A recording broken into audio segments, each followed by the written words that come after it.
Hello everyone. I'd like to begin by saying thank you to the organisers of this event for their kind invitation and to you for your time. My name is Osseily Hannah. I'm an author. I'd like to spend the next 15 minutes or so talking about my experiences, motivations and some thoughts related to a book I wrote called Music and Coexistence. Now, in order for me to do that, I think it's useful for me just to tell you a little bit about my background. I was born in London in 1978. I'm half Spanish, half Egyptian. My name is Lebanese. And a consequence of this, together with my skin colour and my just general appearance, was I suffered quite a bit of racism, discrimination and bullying in the United Kingdom. I left the UK because of this when I was 28 years old. And when I was in the UK, I played the violin. It was kind of a refuge for me. It was a tool that I used to really escape life, to enjoy the art of playing music. And at one point I played in an orchestra in London. It was kind of like a brief introduction. I wrote this book called Music Coexistence, started it in 2011. I was living in Mexico at the time and I travelled to Berlin to watch an orchestra called the West Eastern Divan Orchestra perform classical repertory. The orchestra was created by Daniel Barenboim and the late Edward Said, and it was created as an experiment to see what would happen if young Arabs and Israelis would be in this musical project together. And the orchestra has travelled around the world and has had lots of success. And from my experience seeing the orchestra play, it was quite wonderful actually, and gave me some inspiration and some hope. So that's actually when I decided that I was going to take writing seriously. On my return to Mexico, I was working in an investment bank and I quit my job in order to pursue this dream of becoming a writer and to write books. So, for me, actually writing, not just this book and also other books, is, a privilege, something that I really enjoy, but also it gives me a sense of purpose, gives my life more meaning, and it's something through which I hope that the readers of my books will gain some sort of inspiration or hope through the stories that I'm telling. Now, in non-fiction, the stories that I'm telling are through interviews and observations. So these are actually real stories and these are real people. So the journey started in 2011. In total, I went to more than 15 countries and territories around the world in 5 continents.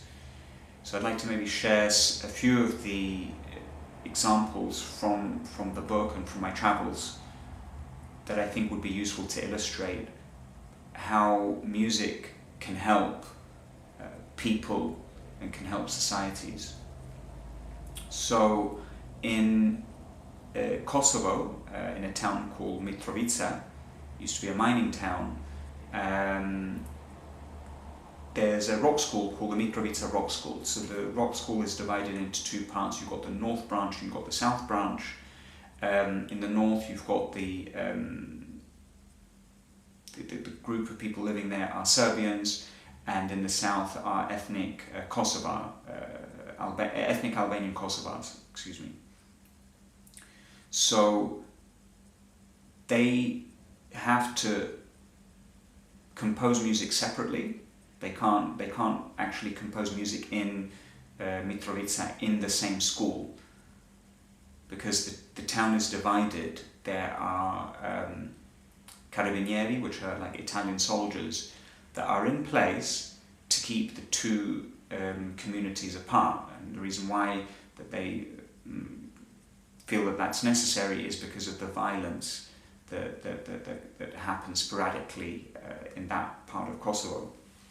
So these young musicians, they love rock music, they are very creative, and what they do is they use the internet sometimes to share some of their music, but in terms of performing, they actually have to leave Kosovo. So I interviewed them in Italy.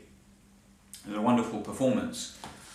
But actually, if one looks closely at almost any musical performance in a group, that it's a wonderful example of how people can coordinate. So in this case, these rock musicians, you had a bass player, a rhythm guitar, lead guitar, drums, and vocalist. So at different points in the performance, you would have someone would have a solo, meaning the other musicians would have to take a step back and create that space and to support. But at any point in time, the musicians were listening to each other, they were supporting each other, they were coordinating.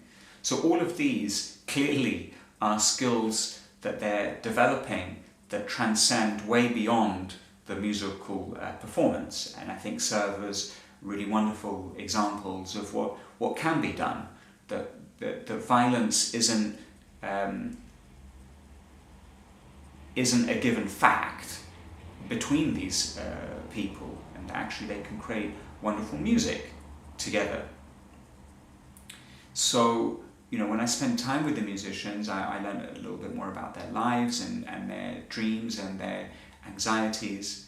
And I felt very inspired that they were trying to improve their lives through the music that they were composing and practicing and performing. In the United States, I was invited to a Mariachi Camp. So mariachi music, let's call it popular Mexican music, with violins and trumpets and guitars and other instruments. So I was invited to this summer camp in which there were, I think, around about 70, 80 young musicians in Texas, and that they were invited there to perform for about 5 days and to rehearse, and then there was a big performance at the end of the camp. And it was wonderful to see these young people who, actually not all of them were of Mexican descent.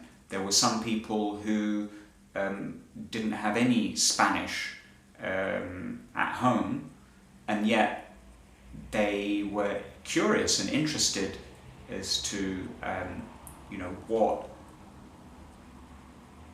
an important community in the United States enjoy, which is mariachi music.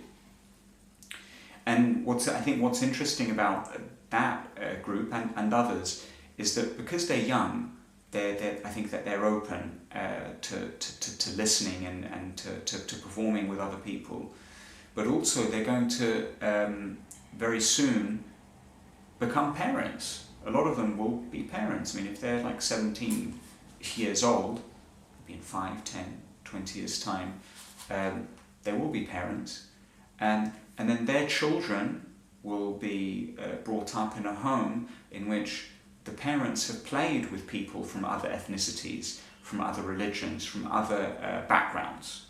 So I think that this in of itself is a very clear example of the hope that I had and have because of these musical programs, where you've got people who are coming together, they're making great music, they're developing all sorts of skills, not just musical skills, but also importantly interpersonal skills, and empathy. I mean, empathy, I think, is something that is,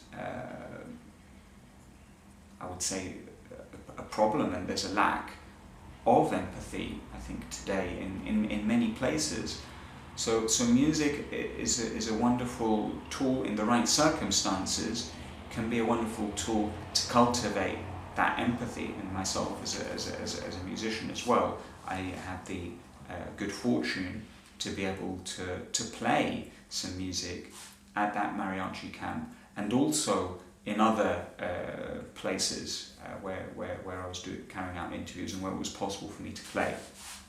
So another example I'd like to give from my travels is in Tanzania, where there is a belief amongst a certain group of people that if you dismember or kill someone with albinism, that you'll receive good fortune. Now, from a personal point of view, this is clearly terrible and tragic. And so the musicians that I met are trying to counteract this existential threat through musical performance, through dance. So they're standing up and being counted through music, and they're saying, it's not that it's not about being nationalistic or anything like that. It's just simply they don't have the pigmentation in their skin, but they want to demonstrate that they're equals, and that they deserve all the rights that they should have, which being threatened to with death or dismemberment is something that they find completely unacceptable. I think most people would also find that unacceptable. So they're using non-violent methods to reach out to the communities, to educate them that this idea that's being propagated and that's being spread, that to kill or dismember people with albinism is preying on people's fear and ignorance, and through that creating more hatred and mistrust. So really, I think that example in Tanzania really showed me that people really are using music in very innovative ways to understand their world, to explain their world to others, and to reach out and to bring people closer to them. So, through this traditional music that they perform in Tanzania, they're connecting with other people. So that gives me a lot of hope, I think. And actually, I think through the whole journey, on many occasions, I really said to myself that I'm a very lucky person, that I'm able to go on this journey, and that I'm able to learn from these people, and I'm able to grow as a person. And I felt a sense of responsibility, to write this book. I mean, if I'm doing interviews, that I should try to, as much as possible, to be faithful to my work and to the people that I'm interviewing. And I'm very, very happy that I did this journey and that I wrote this book. And I really am grateful to everyone that gave their time and let me see what they were doing. So yeah, I'm delighted that I had the opportunity, and thank you for your time.